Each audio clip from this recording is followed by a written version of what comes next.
What's up? My name is Lex. I'm a nurse and future nurse practitioner living in Florida, and today I want to talk about gender affirming care.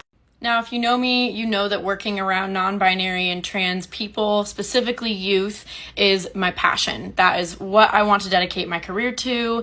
And if you don't know me, there's your intro. Now, I know this topic is one that we've probably all heard in the news cycle. It is something that is being heavily focused on right now, specifically by conservatives. There's a lot of misinformation being spread, and there's a lot of questions.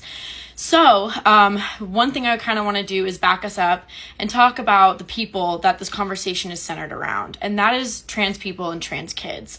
When we talk about trans kids, we are talking about children and adults who are living in a body that they do not identify with. We are talking about a group of people who statistically experience much higher rates of mental illness and much higher rates of successful suicide attempts.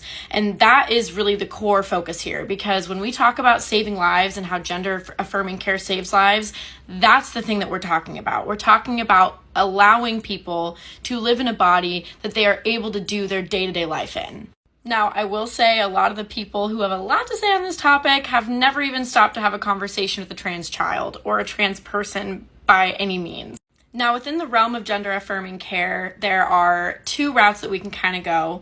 There are puberty blockers, which are medications that will stop the body from going through the biological matched puberty, which when we talk to trans people and when we listen to the experiences that they've had, they have all pretty much reverberated the same thing, that puberty is one of the most triggering things that a trans person can go through in a body that they do not identify with. So we have medications that can actually delay that process from starting. And then there also is HRT, which is hormone replacement therapy in the form of either testosterone injections, testosterone gel, hormone implants that you can get. And then estradiol is the main estrogen source that is normally prescribed. You'll see anywhere from 2 to 4 to 6 milligrams on a daily dose. Now, it depends on the surgeon, but most of the time, surgeons will want patients to be on hormones for a certain chunk of time before they start going through with gender affirming surgery.